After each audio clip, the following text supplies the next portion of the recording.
Haleluya. Alibonge igama lenkosi.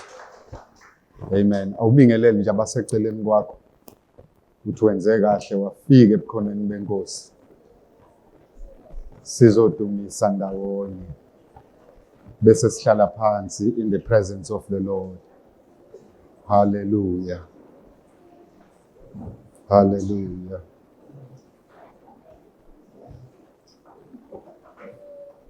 Praise the name of Jesus.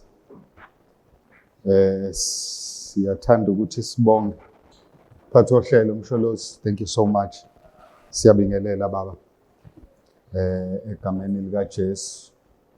Thanda ukubingelela bazalwane bethu abasilidayo ngengoma. The whole team, ama musicians and worshipers, we greet you in the name of Jesus. Amen. Ake sibashayele izandla labazalwane. Nkosi yami. Hallelujah. Sibingelele onke ama teams alekelelayo ngomsebenzi yahlukene phakathi kwebandla ukuze inkonzo ihambe kahle, ama ushers, media, sound, security nabakwa hospitality okuyibona basicocela le ndawo ibe yinhle, sifike sizokhonza kuhlanzekile futhi kuphephile. Sibashayele izandla egameni lika Jesu. Amen. Sibingelele nobuholi bebandla. Sibingelele obaba nomama, obhuti nosisi nabantwana abancane. Siyabingelela nonke bazalwane egameni lika Jesu. Amen. Sibingelele ingceku kaNkulunkulu okungenzeka ukuthi ikhona phakathi kwethu ezisivakashele. Siyathanda ukubingelela egameni lika Jesu Kristu waseNazaretha. I can see umfundisi ukhona once again phakathi kwethu namhlanje nomama. Siyambingelela baba noma egameni lika Jesu. Kuyasithobisa kakhulu ukuba khona kwenu phakathi kwethu egameni lika Jesu. Amen. Sibashayele izandla bakhonzi bakaNkulunkulu bekhona phakathi kwethu. Amen. Ngenhlonipho ke nangokuyithoba siyathanda ukuthi sibingelele si-acknowledge abazali bethu abekho phakathi kwethu, but we acknowledge the anointing uNkulunkulu ayibekile kakhulu phezu kwabo. Nokungayo siyakwazi ukuthi sime sikhuluma inhliziyo kaNkulunkulu phakathi kwabazalwane. Simshayele kakhulu uNkulunkulu izandla. Praise the name of Jesus. Ngabazali bethu siyambonga kakhulu. Bonke abazivakashele siyambingelela abazalwane egameni lika Jesu. We welcome you on behalf of ubaba noma, and also greet abazalwane nebethu esikhonza nabo online kuma social media platforms ala ebandleni. Praise the name of Jesus. Amen. Ake sishayele nje izandla ukuthi sikhona abazalwane ebukhoneni benkosi. Hallelujah. Siyambonga ke kakhulu uNkulunkulu bazalwane. Sizongena nje ezwini lenkosi kafishane bazalwane. I believe in my heart ukuthi uMoya Engcwele usewenzile umsebenzi phakathi kwethu ngenxa yokuthi ke sithunyiwe abazali ukuthi senze lokho abasiyalile ukuthi sikwenze. Sizongena ezwini lenkosi. Ngiyathanda ukuthi before we do that ngidlulise ukubonga kobaba nezinsizwa abaphumelelile ukuthi baye Verelem kusasa njengoba izolo njengoba kwakuceliwe. Nokho noma isimo sezulu singavumanga ukuthi wenze umsebenzi ngendlela esasilangazelela ukuthi wenzeke ngayo, but siyathanda ukuthi sikudlulisele ukubonga nje ukuyinikela kwabo. Bese siyacela kobaba nezinsizwa ukuthi ngenxa yomsebenzi obalulekile nomningi kufanele siyowenza la, masingaphinda sidedicate this coming Saturday siyohlangana eVerelem. Kuzoba lula mawukuthi sibe baningi and we just clean up that place, sishiye clean in one day. We would be able to do it. Siqede bazalwane, it would be much appreciated. Nabazali bangathokoza kakhulu bebecelile impela ukuthi siqikelele ukuthi siyakwenza lokho. Siyabonga ke bazalwane. Ake sibashayile izandla obaba nezinsizwa. Amen. Praise the name of Jesus. Mhlawumbe okunye umuntu afisa ukudlulisa engakahlali phansi ukukhumbuza nje bazalwane ukuthi inkonzo yethu ye-Faith Conference siyibeke kakhulu emkhulekweni. Ngicabanga ukuthi besides inkonzo esiba nayo ngephasika, iyona yodwa i-conference esiba nayo as ibandla njalo ngonyaka. So abazali bayalangazelela ukuthi siyenze ibe sezingeni elifanele ibandla elinjenge Christ Kingdom Citizens. Amen. Sikhulekeleke bazalwane and just commit whatever that you can commit in the form of whatever resource that you can commit so that this conference is a success.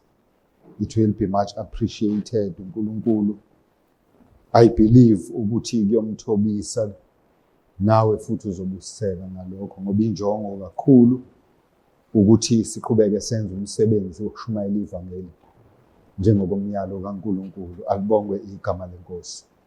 Amen. Bazalwane, ngaphandle kokuchitha isikhathi, ngiyathanda ukuthi nje singene ezwini leNkosi. Ake sivule incwadi kaJuda. Sizovula incwadi kaJuda. Incwadi yokugcina ngaphambi kokuthi ufike encwadini ye-Revelation. I-chapter yodwa namavesi awu-25.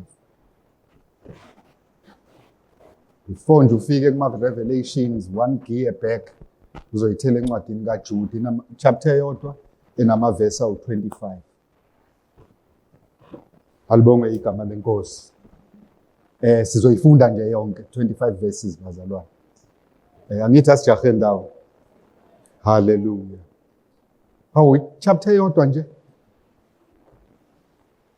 One chapter nje incwadi kaJuda nje ine chapter yodwa nje. Alibonge igama leNkosi. Amen. Bazalwane, masiqala nje ekuqaleni incwadi kaJuda.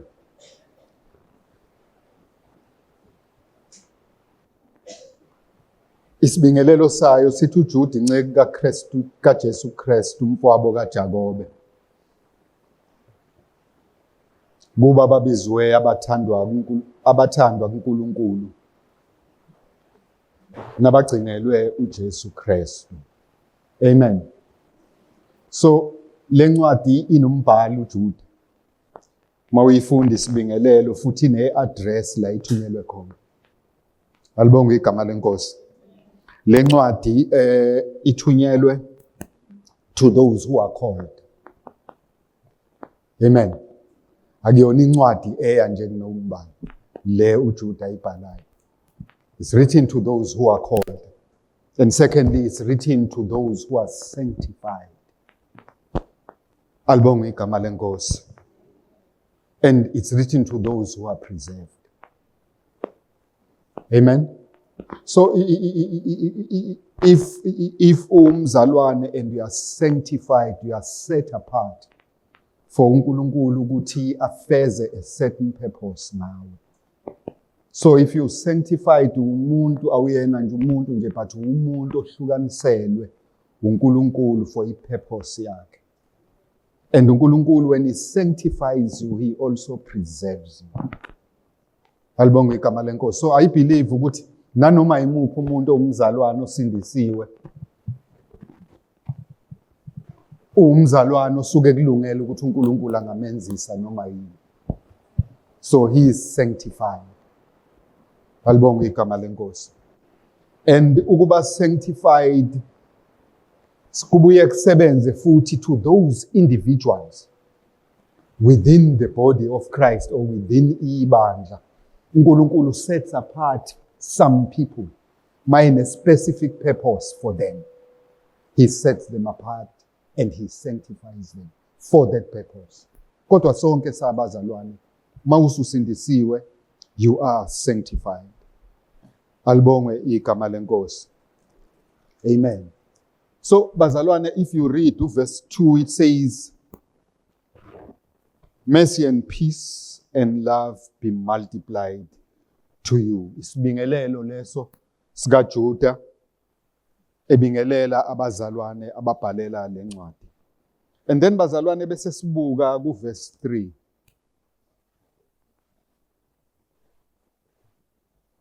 Amen. Ngizozama ukuthi ngithi juggle between isiZulu nesingisi bazalwane, and also ngaphandle kokumosa isikhathi. Mawufunda uverse 3, uJuda starts by saying ukuthi bathandekayo, njengokuba ngenza inkuthalo yokunilobela, inkuthalo yonke ukunilobela ngensindiso esiyihlanganyele sonke. Ngacindezeleka ukunilobela ukuba nginivuselele ukulwelwa inkolo abayinikelwayo abangcwele kwabakanye. Amen. So lo mzalwane ubelangazelela ukuthi nje abe ne-fellowship nabazalwane. Ufuna nje ukubabhalela, abavuselele about the common salvation that they share. Amen. He says, while I was very diligent, while I was very diligent to write to you concerning our common salvation, but I find it necessary. So kunento umbhali walencwadi kade langazelela nje ukufellowshipha nabazalwane, but kunalento emcindezelayo. Ifuna ukumshintshisa i-direction, ifuna ukumshintshisa lento abefuna ukuyenza. Because he says that he found it necessary to write to them, exhorting them to contend earnestly for the faith. Balibonga igama lenkosi. So ubabhalela labazalwane and he's stating isizathu sokuthi yini ayizwa imcindezela as elangazelela ukuba ne-fellowship labazalwane, but he feels ukuthi udinga ukuthi abaqinise ukuthi fanele baqinisele kangakanani ekulweleni ukholo. Alibonga igama lenkosi. And mayelichaza lolu kholo, he says they have to contend earnestly for the faith which was once for all delivered to the saints. Alibonga igama lenkosi. So iyamshintsha lento umqondo wakhe lo mzalwane ebhalela abazalwane ukuthi kunalento engicindezelayo bazalwane ukuthi ake nginibhalele, nginigqugquzele, nginiqinise okholweni, nanokuthi nginivuselele ukuthi kufanele silimele ukholo. And then the question comes up ukuthi yini lecindezela nomzalwane kangaka? Ukuthi intoni lecindezela lo mzalwane kangaka? Amen.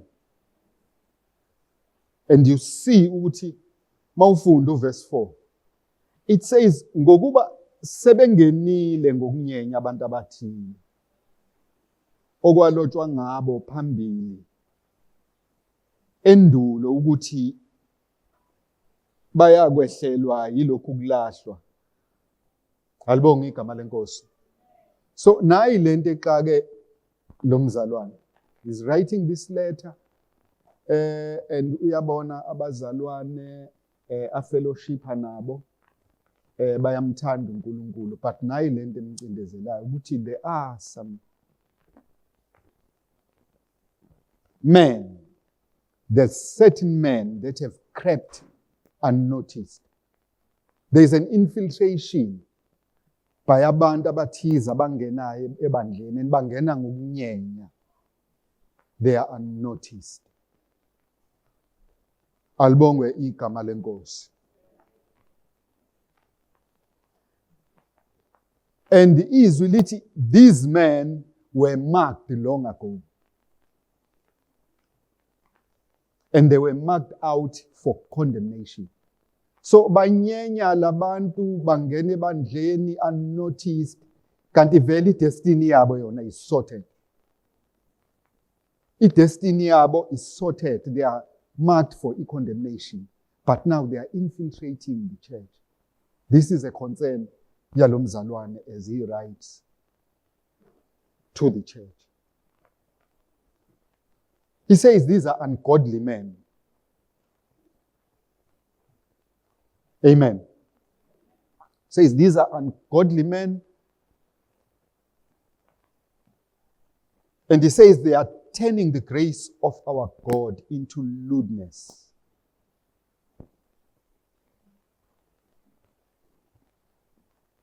They are turning the grace of our God into lewdness. Mawufunda kwi-King James version leligama elithi lewdness lithi lasciviousness. Ngiyazi ngiphatha ama-smartphone faka lapho kuGoogle uzoyibona i-definition yalamagama. Lewdness and lasciviousness. So lento exaka lo mzalwane ukuthi these people are ungodly and they are infiltrating the church and they are convincing the church to just leave abruptly.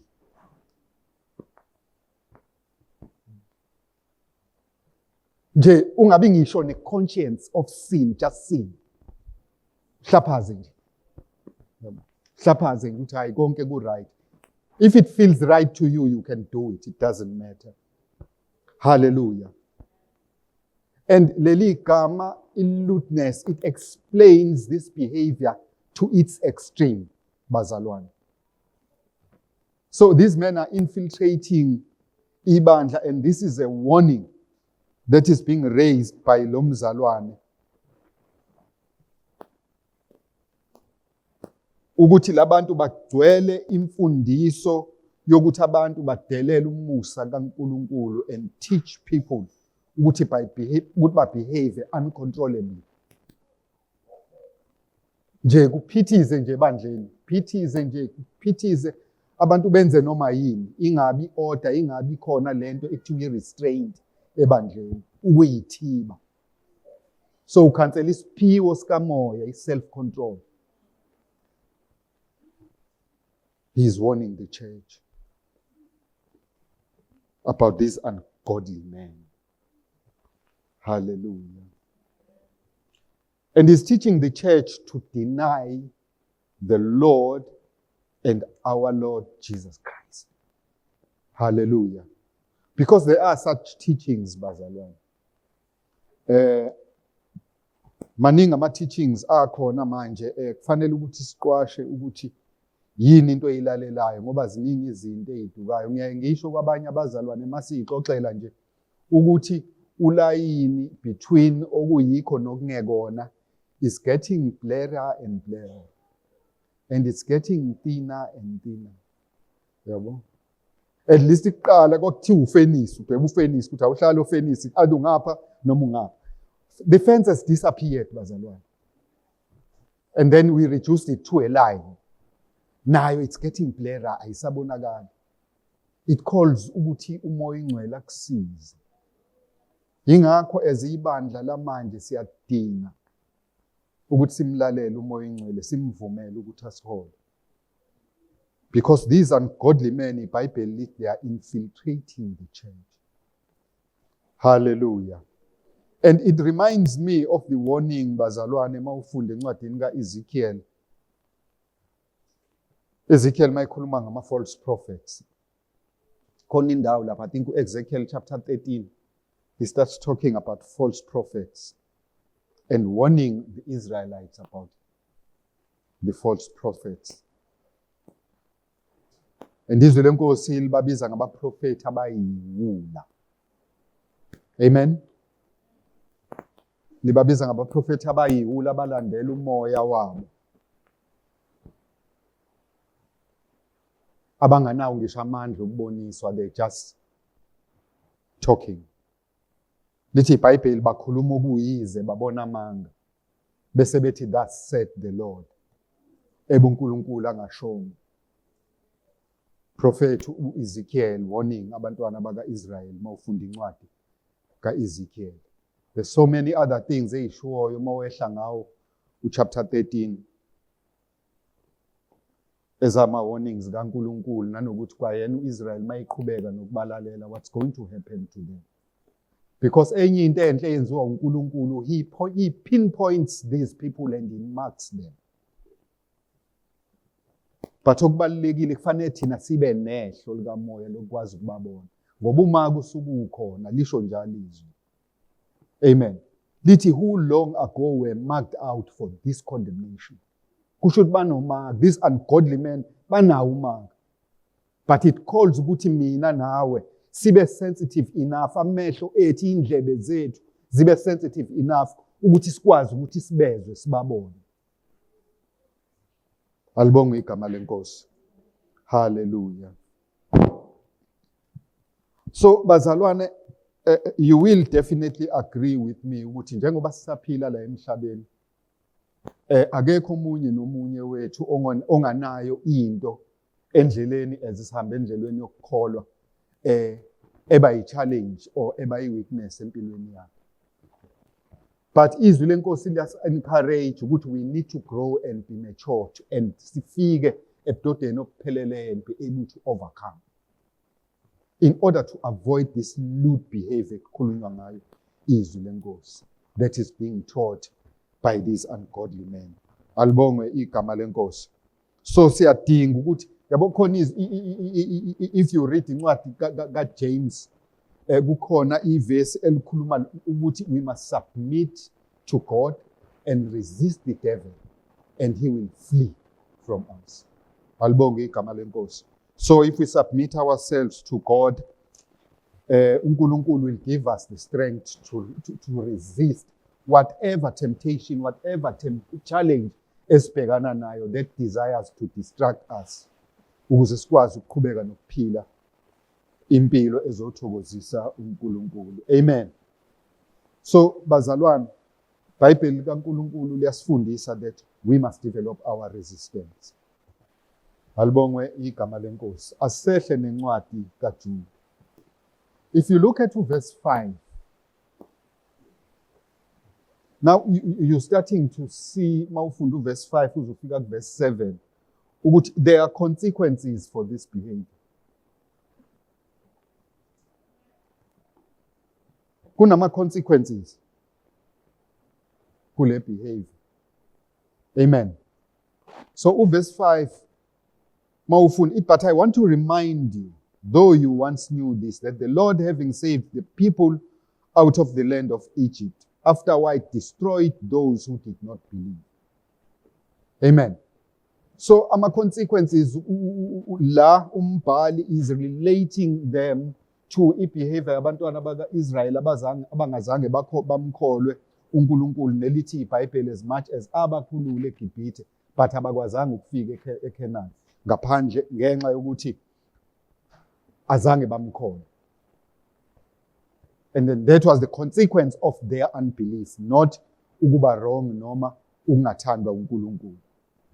So that is what happens to a person as a consequence yokungalandeli intando kaNkulunkulu and follow the teachings of these ungodly men. Alibonge igama lenkosi. And he also makes an analogy, if you read verse 6, and the angels who did not keep their proper domain, but left their abode, he has reserved in everlasting chains under the darkness for the judgment of the great day. So that's the same judgment uJesu enza ngayo analogy ama consequences omuntu who misbehaves. Uyifanisa neingelosi ezamisbehave ezulwini. Ukuthi alizange zilithole uxolo. Seyilindwe nayo isihogo because ayizange zimlandele uNkulunkulu. And the second point of this analogy it demonstrated the consequences of this misbehavior. Izwi likaNkulunkulu talks about iSodoma neGomorrah. Amen. Ukuthi they gave themselves to sexual immorality and they went further. They went after strange flesh. Alibonge igama lenkosi. And uNkulunkulu he destroyed iSodoma neGomorrah. Emephini yomhlaba, those two cities are not in existence. Ngenxa ye-behavior yabo that was aligned to lewdness or lasciviousness. Alibonge igama lenkosi. So this is a warning bazalwane. It shows ukuthi ama consequences okumisbehavior ngalendlela ekade sikhuluma ngayo are so drastic. So it is a warning to us bazalwane that we need to be careful sihlale njalo siqwashile. Amen. Amen bazalwane. Siyalandelana. Ngiyabona abazalwane bathensile. Yabona if you read even verse 14, let us go to verse 14. Amen. Verse 14 speaks about Enoch. IBhayibheli lithi owesikhombisa ukusukela kuAdam. lithi naye waprofetha ngalabantu ukuthi bheka inkosi yakufika nabangcwele bayigidigidi ukuze yahlulele bonke ijezise bonke abangamesaba uNkulunkulu ngenxa yemisebenzi yonke yabo nokungahloniphi uNkulunkulu abadelela ngayo nangayo onke amazwi alukhuni izoni ezingamesaba uNkulunkulu eziwakhulumile ngayo. Hallelujah. So these are the consequences, bazalwane, of aligning impilo yakho to the teachings ezingekho correct, that are not in line, that are a distortion of the true gospel of Jesus Christ, of the true word of God, by listening to these ungodly men. Amen. Alibongwe igama lenkosi. So kumele bazalwane si increase i-resistance yethu. Singayivumeli imfundisoze ezositshela ukuthi singaphila senze noma ikanjani. Alibongwe igama lenkosi. Because indeed there are consequences. Hallelujah. Masiqhubeka naleli verse bazalwane, nizoyifunda kahle ekhaya lencwadi. But I'm just highlighting izinto ezizokulekelela. Because now the next point engifuna ukuyiraise in this scripture esisifundayo iveza ngisho ama-characteristics alabantu. Alibongwe igama lenkosi. Ayiyona imfihlo lento, uyawaveza uNkulunkulu ilokhu ngathi izwi likaNkulunkulu liyawaveza ama-characteristics alabantu. Uma ufunda liqala ngoverse 8. Uverse 8 livele libabize ngabantu abaphuphayo. Uyabona nje umuntu nje makuvele kuthiwa umphupho. Uyabona ukuthi nje lo muntu maye umphupho kusho ukuthi anginaso isikhathi sokumlalela. Amen. So liyabachaza ukuthi what kind of people they are. It says they defile the flesh. That's another characteristic. Abanandaba nomzimba wabo. Alibonga igama lenkosi. In whatever way, but there is a demonstration endleleni abaziconducta ngayo ukuthi ikhona lento yokuthi they don't care even about their flesh. So it means they deny ukuthi lemzimba iyithempeli uNkulunkulu ahlala kulo ngomoya engcwele. Alibonga igama lenkosi. So that's another characteristic uNkulunkulu abaveza ngayo ukuthi they defile the flesh. Alibonga igama lenkosi. And another thing it says they reject authority. Mawufunda lapha verse 8. They reject authority. Abalawuleki. Hey.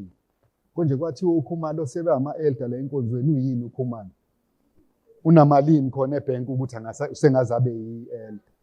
Uyayibona le. Izinto ezincane nje bazalwane engasho lutho. Alibongwe igama lenkosi. Ukuthi nje kodwa nje umuntu nje omelene ne-authority. Everywhere they go bamelene ne-authority. Alibongwe igama lenkosi. And they speak evil of dignitaries. Alibongwe igama lenkosi. They speak evil of dignitaries. La ekhona nje he's dissing people. Umuntu abahlangana naye umbonile usibanibani. Yabo nje. Emlonyeni wakho nje kuhlale kuphuma nje fiery darts. Yabo about people. Yabo. Especially bazalwane, we need to respect laba ke iBhayibheli libabiza ngama dignitaries. I don't know ukuthi how abantu baclassify kanjani ukuthi ba ama dignitaries. Anginayo mina classification, I'm sorry, ama dignitaries. So okuyaye kungisize ukuthi ngingakhulumi kabi nanganomini ubani. Amen.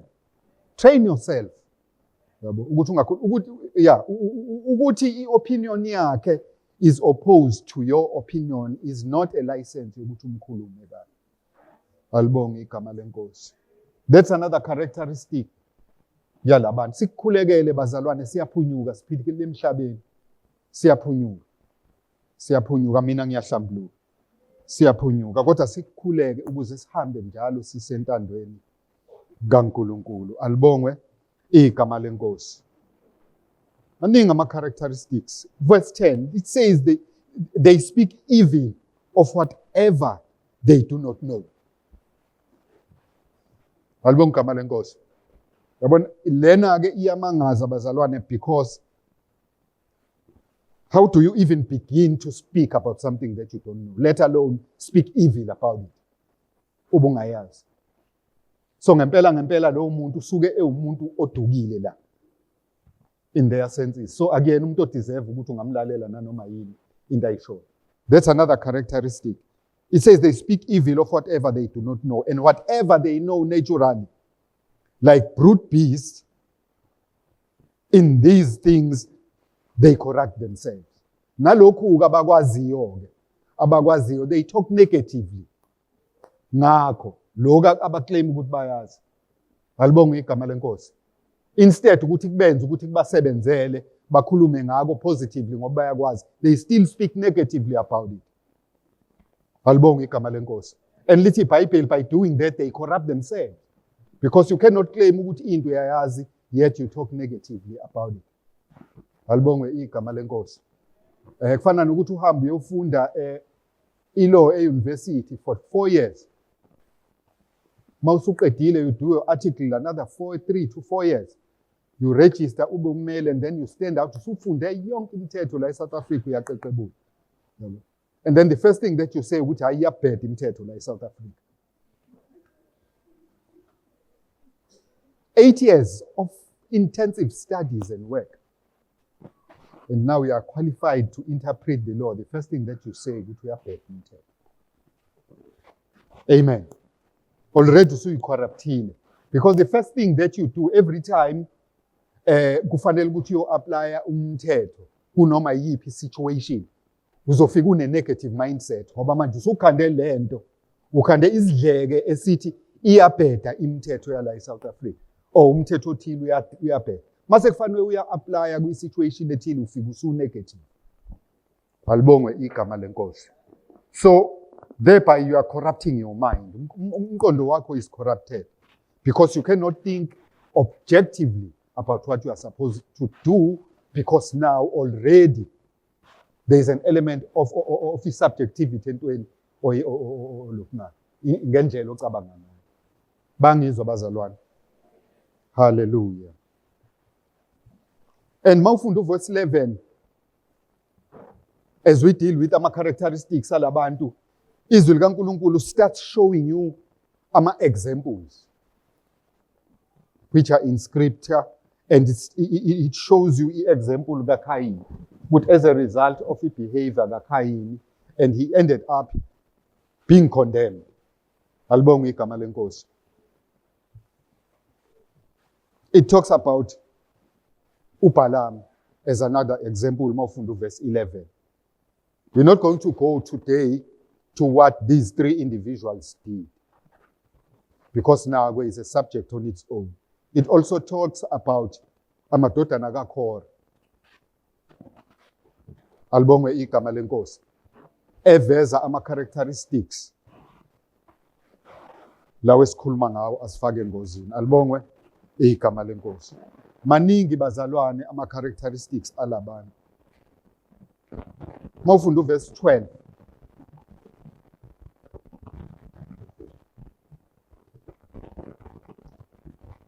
It says, these are spots of your love feasts, while they feast with you without fear, serving only themselves. So labantu baneqhinga lokuthi bakwazi uku-infiltrate and then bazeze muhle kuwe. Kanti injongo yabo ukuthi bayinelise bona. Bayimbulu. Alibonga igama lenkosi. So that's another characteristic. They are very, very flattery when they talk. Mabekhuluma nje bakhuluma izinto ezokugitaza ukuze ubathele. Yabo. Khulume kahle nje umuntu abe sweet kuwena kanti hayi. He's trying to gain your trust for their own good. And in verse 19 it says good, they are the people that cause divisions. Amen. If you go to verse 19, it says they are sensual persons. Umuntu osuke sensual, umuntu osuke emuhle la eshelela. Very, very sensual. Ulimi lwakhe nje mayikhuluma uyalaleleka. You cannot ignore them when they speak. It says they are sensual persons who cause divisions. These are very, very dangerous people that desire to infiltrate and corrupt the church, to cause divisions. And the Bible lithi abanawo umoya. They don't have the Spirit. Hallelujah. So bazalwane, in order to be able to be successful in dealing with this situation and dealing with ourselves, to be able to resist isimo esifana nalesi, where there's ungodly people, ungodly men that want to invade our territory that God has established for us for eternity. Ngoba phela we are brothers and sisters for eternity. Ma umzalwane nje, you are my brother and you are my sister for eternity. So we cannot kube kude nathi to allow izinto ezingekho right ukuthi zenzeke in our midst, bazalwane. Hallelujah. So bazalwane, we need to iBhayibheli liyasikhombisa ukuthi how do we develop our strategies ukuthi in the midst of this situation sikwazi ukuthi siqhubeke siphile impilo eright nezothokozisa uNkulunkulu. Hallelujah. So if you go and read verse 20, uqala umbhali uthi mayise ikhulume yonke le ndaba wachaza ama characteristics alabantu. And then he turns to labazalwane, he says, but you, beloved. Now he's coming up with a solution for us. Esesichazela ukuthi what is happening out there, what is it that Satan is planning to do ebandleni through these ungodly men that are infiltrating the church and desiring to corrupt the church. Now he says, but you, beloved, building yourselves up on your most holy faith, praying in the Spirit, keep yourselves in the love of God, looking for the mercy of our God, the mercy of our Lord Jesus Christ into eternal life. Hallelujah. So this is mouthful, bazalwane, on its own. Hallelujah. First, it says, the Bible says that we need to build ourselves up in the holy faith. But we need to build ourselves up on our holy faith. And secondly, it says we must pray in the Holy Spirit. So in other words, bazalwane, there are times where we need to allow the Holy Spirit to pray through you. Isikhathi esiningi masikhuleka siyakhuleka, liyavuma iBhayibheli icelo zethu mazaziwe uJehova. Simfuhlele ngama-to-do list ethu uNkulunkulu, sifuhlele ama-to-do list kuze kufike ubuthongo uthi amen ulala. Alibonge igama lenkosi. But here we are taught that sometimes we need to give umoya ingcwele isikhathi sokuthi akakhuleke through us. Akhuleke through us. Ngoba manje umoya ingcwele mayekhuleka on our behalf usebenzisa a different language. So it silences ingqondo yethu. Ukuthi singaloku sicabanga ukuthi hayi nansa item i-to-do list wehle nayo njalo uzuzuzela. Because umoya ingcwele usebenzisa a different language and praying on your behalf and praying to God. We need to allow uNkulunkulu ukuthi umoya ingcwele ukuthi akhuleke on our behalf. And the other thing that we must do, bazalwane, the Bible says that we must keep ourselves in the love of God. Hallelujah. Need I say more, bazalwane? We need to keep ourselves in the love of God, looking for the mercy of our Lord Jesus. Hallelujah. So once bazalwane sihlala njalo sisigcina othandweni likaNkulunkulu, uNkulunkulu uthando. And uthando kuNkulunkulu is the primary thing. Eyindaweni eziningi kwi-scripture uthando lihlanganiswa nezinto eziningi. But ekugcineni athi lithi iBhayibheli kukho konke uthando. Yilona number 1. Alibonge igama lenkosi. Even izwi likaNkulunkulu malikhuluma ngelento ngeyiphiwo zikamoya. The first one esothando. Khona umunye umzalwane engangamuzwe ekhuluma ngalezi iziphiwo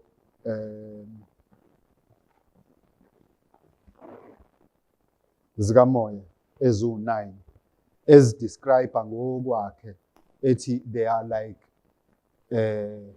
a book, ukuthi uthando is the front cover of the book and self-control is the back cover of the book. So zonke lezi ezinye there are pages in between. Alibonga igama lenkosi. So uthando libalekile, uthando likaNkulunkulu liyakwazi ukusilonda. Ukuthi kukho konke masilangazelela sizondelele uthando likaNkulunkulu.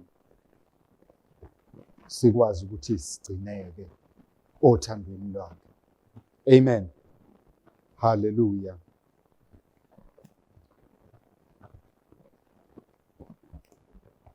So bazalwane, enye into kufanele siyiqaphele.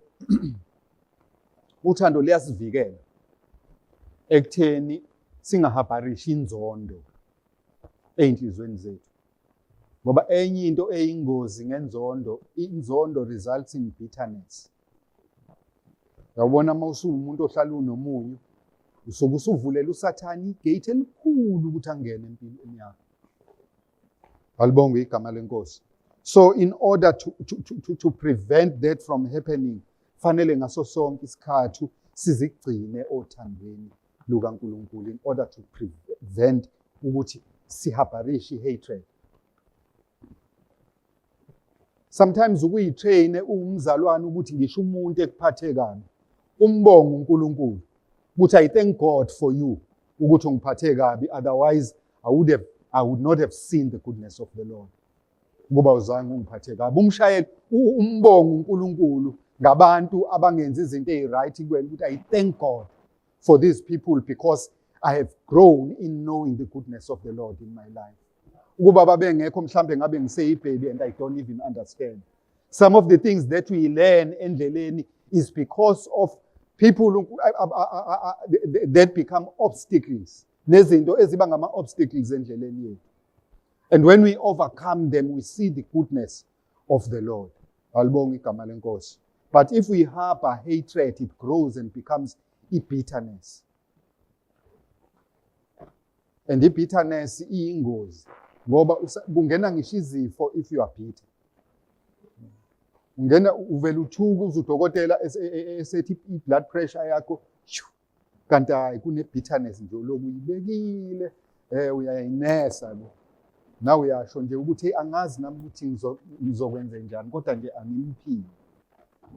For years awumphile. Yabo kanti ubhizi uyayinesa. Yabo. The next thing you are diagnosed with high blood pressure. Bese kube sengazi ukuthi khona abakwenza okuthini. Kanti ubhizi uyayifuta khona into ade uyifudumeza ngaphakathi. Alibonga igama lenkosi. So the Bible says that kufanele siyigcine othandweni likaNkulunkulu. Amen. Hallelujah. And enye into bazalwane, forgiveness should be paramount empilweni yethu njengabazalwane. Forgiveness is very, very important. Forgiveness. Umuntu uma umthethelele usuke ungenzeli yena ifavor. Usuke uzenzela wena ifavor. Umuntu uma umthethelela ngokweqiniso bese uyamkhulula enhlizweni yakho. Yena useyoyibonela. Useyoyibonela ukuthi udila kanjani. Kucorrect ukuthi umuntu uhambe uye kuyena uxoxe ukuthi hayi engazi ukuthi asibonanga ngasoli. But if he doesn't accept it, mxolele wena and continue living his life. Futhi yabona musuyile kuyena wanqaba. Wena usuphosa amalahla ashisayo kwawakhe amahlombe. Wena usuyikhulekela waxolisa wahlukana naye. Yena mayikubona uzonje sagcina singaxolelananga. Wena ukhululekile. Amen. Yabo umbingelele. Yabo yena uyasho. Yabo ukuze ukwazi ukuphila impilo ekhululekile. Mawufunda uMateyu chapter 5 lithi nibusisiwe nxa benithuka benizingela bekhuluma konke okubi ngani.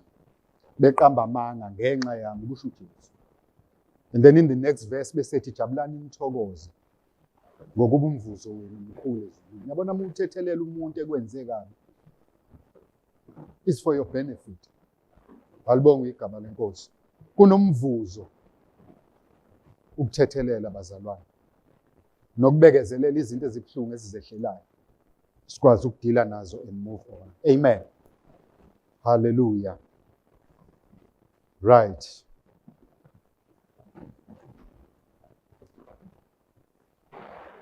And then with regard to the mercy of God, bazalwane, we need to appreciate umusa kaNkulunkulu in a mighty way. uNkulunkulu sometimes akakunikezi lezi zinto suke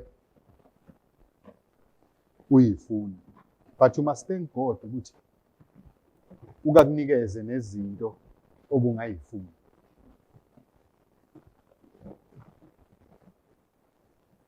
Bangizwa bazalwane. Hallelujah. Sometimes uNkulunkulu angakunikezi nezinto lezo othi wena uyayidinga. Avesana kunikeze lento ongayidingi uNkulunkulu. But you begin to thank God ukuthi lena bengingayishongo le but kwavele kwaqhamuka. And everything is okay. Alibonga igama lenkosi. So that is God's mercy working in us. Because sometimes uthola ukuthi sikhulekela izinto lithi iBhayibheli some of the things esiyicelayo kuNkulunkulu we ask amiss. Siyageja ekuceleni kwethu. We ask amiss.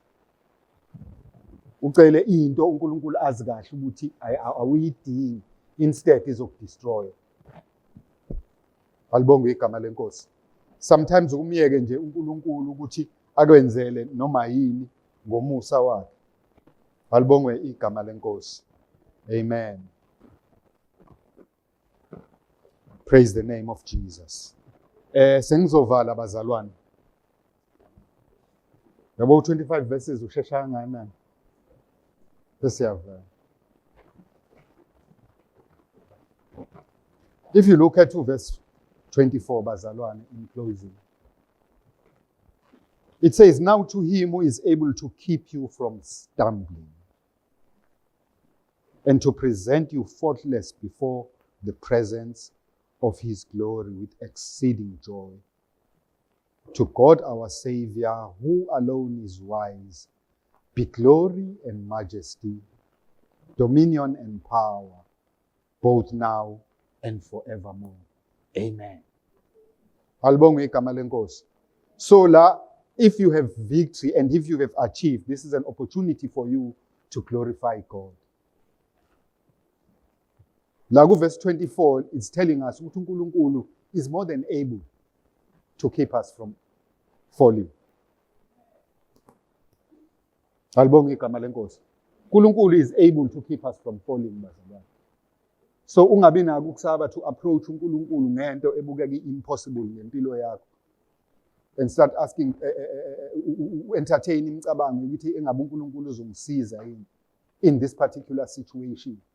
Umkale uNkulunkulu umkale against the situation yakho. The Bible says he is able to keep us from stumbling. Alibonga igama lenkosi. It reminds me of izwi likaNkulunkulu in the book of Psalms 103. Ihube silijwayele kakhulu. Verse 17, but the mercy of the Lord is from everlasting to everlasting on those who fear him. Alibonga igama lenkosi. So umusa kaNkulunkulu usanele bazalwane. Usanele umusa kaNkulunkulu, umusa kaNkulunkulu awupheli. Alibongwe igama lenkosi.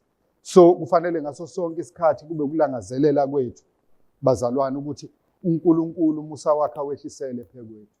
And secondly, bazalwane, and the last thing that I want to say, ukuthi bazalwane kuleli bandla lamanje njengoba sifundiswa ukuthi sekusondele kangakanani ukubuya kwenkosi uJesu Kristu. You cannot walk bazalwane ngaphandle kaMoya Ingcwele. Moya Ingcwele kufanele simlangazelele daily bazalwane. Simlangazelele daily. Hayi lo wangePentecost lo owehla kanye sibhabhadise, but silangazelela ukuthi uNkulunkulu ahlale esigcwalisa ngaso sonke isikhathi.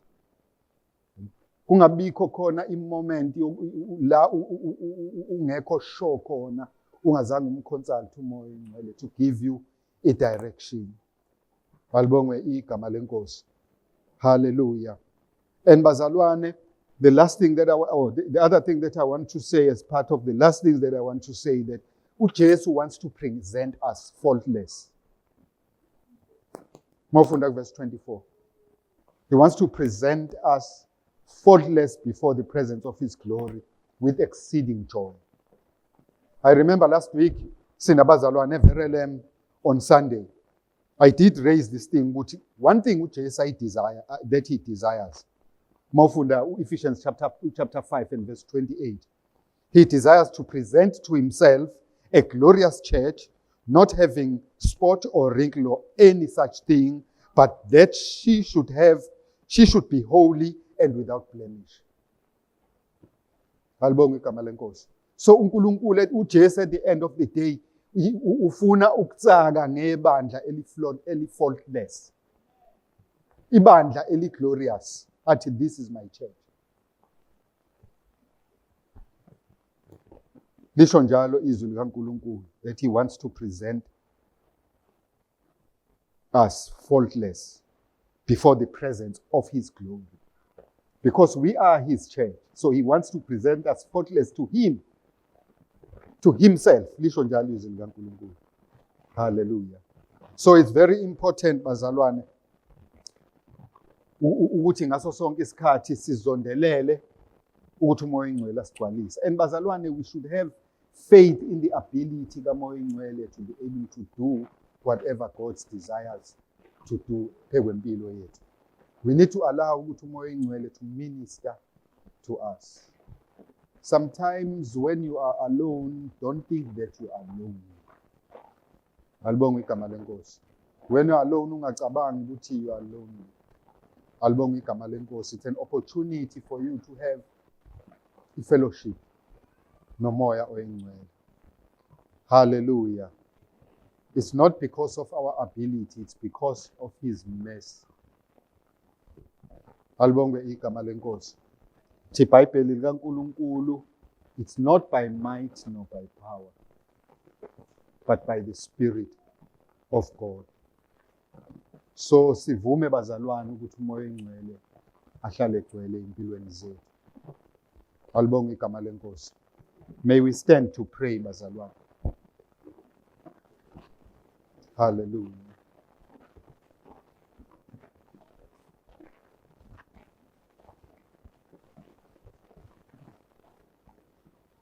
Sengiqedile. Mawuvumelana nami uzobonakalisa ngokuthi ushaye izandla umdumise uNkulunkulu for his goodness, for his mercy, and for his grace.